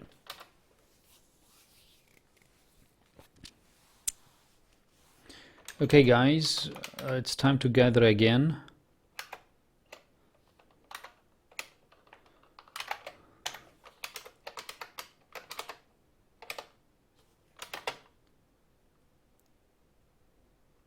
Where are they going?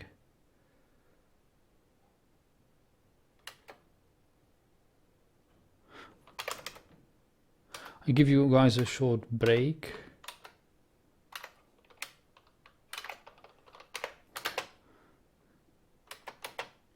Let's hold the yaks.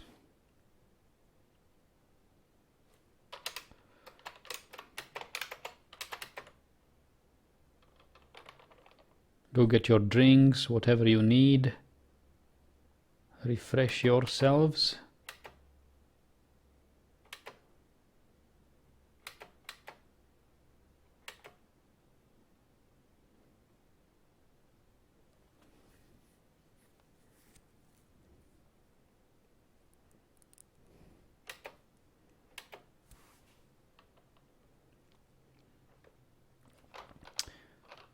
And I guess the yak cow here will leave the map. Yep, it did. No, it did not. Eagle, okay, eagle. Eagle's okay. Well, it's enough. Two yaks killed. Was not so bad.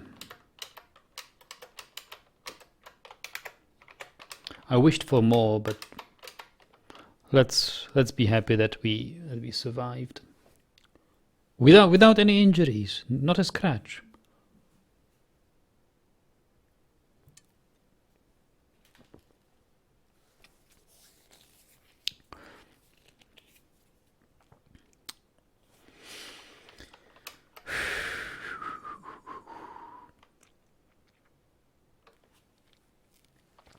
So we can butcher the yaks. We still need to butcher the capybara. I guess it must be rotten by now. It's not yet rotten.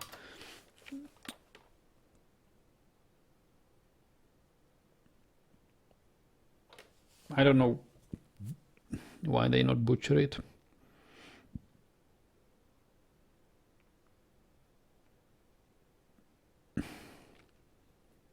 Maybe I should disable all tasks, but butchering. Serve dwarven wine, eat, plant seeds, pick up equipment. Construct rock throne. Who's our fastest butcher? Our fastest butcher is nobody.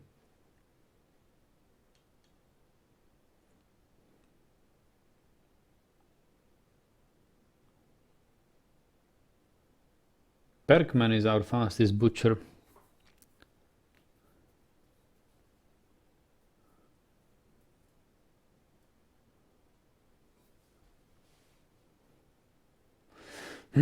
So I will disable holding for Perkman. Disable brewing.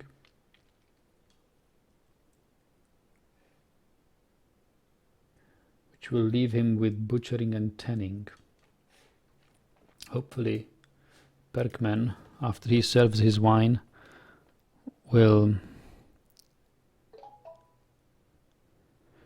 And Paul says, can you show us how to butcher the dead yaks? I don't know how to do it if a hunter hasn't killed it. Oh, of course, yes. You need to have a stockpile for corpses somewhere near the butcher shop.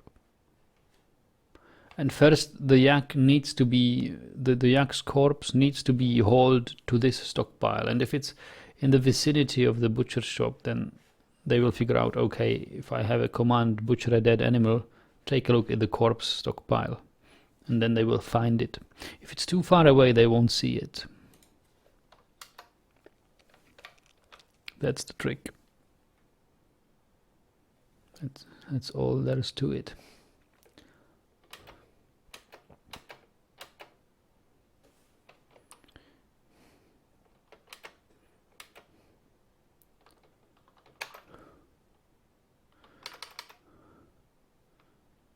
Store item in stockpile. Well, the job of butchering a dead animal is already generated in butcher a dead animal now. It's really important, guys. It is really important. Yep, somebody's doing it. Finally, the miner is doing it.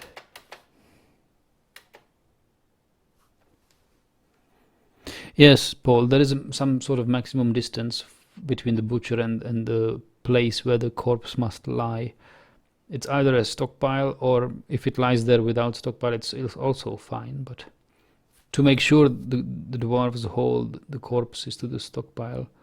You also need to have this these hauling orders, you know this menu with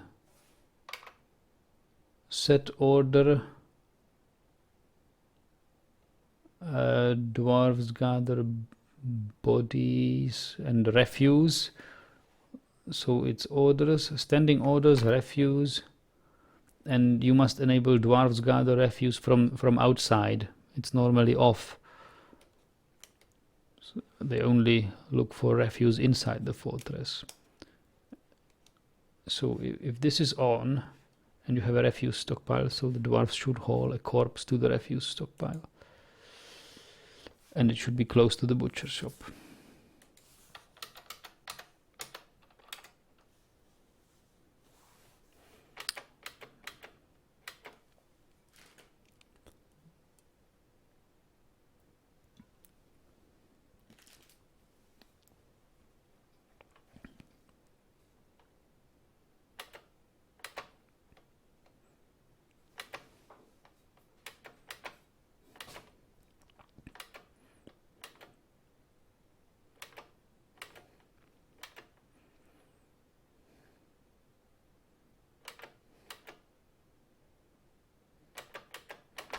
So is somebody hauling the yak? There are 2 hauling jobs generated.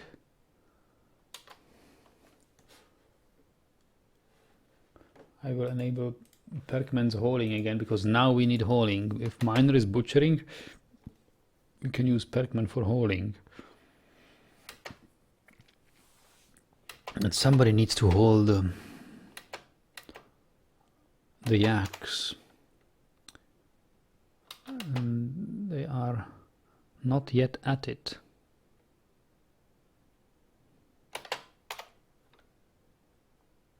Still not.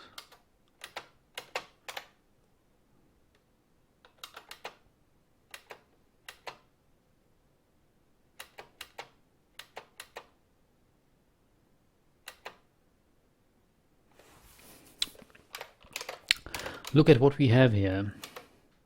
Giant capybara tooth, skull, tooth, mangled what? Skull. Bone, bone, bone, bone, bone. Okay. We can have some bone crafts made next session. Ferko says, I tried Stone Sense overlay. It looked nice, but very crashy. Yeah, be careful. Careful with that. I guess, I mean, thank you for saying it, because that reminds me, before I take a look around my fortress in Stone Sense, I save it, and I better open it in an extra session of Dwarf Fortress. Somebody, bookkeeper is hauling the yak, I believe. No, it is not.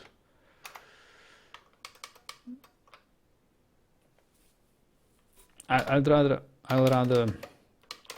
It doesn't help. Okay, see. Well, yeah, we will need to wait. So we will see the aftermath of this slaughtering in our next session. It's getting late. I'm happy that you were with me today here, guys. You were a great support, especially thanks for Isaac's nice poetry. And you guys have encouraged me. I started this session with some rather desperate mood, but somehow, thanks to you and thanks to the course of events in this session, I see hope. Let's see. Don't say I'm happy about this fortress, but I see hope that we may survive if we do not forget to make a raising bridge here to close off this access to our fortress. Would be a pity if we just get a sudden siege in the summer and enemies creep inside our fortress unharmed, unscathed through this corridor. We need to block it off. There's a lot of work to do. We can do it now. Perkman is again, or Red Sock is walking and working again. We have lots of bone crafts to make, lots of meat to make lavish meals from. All the things from the butchered capybaras and yaks. Right, so thanks for being here, thanks for watching, and I'll see you tomorrow. Good night.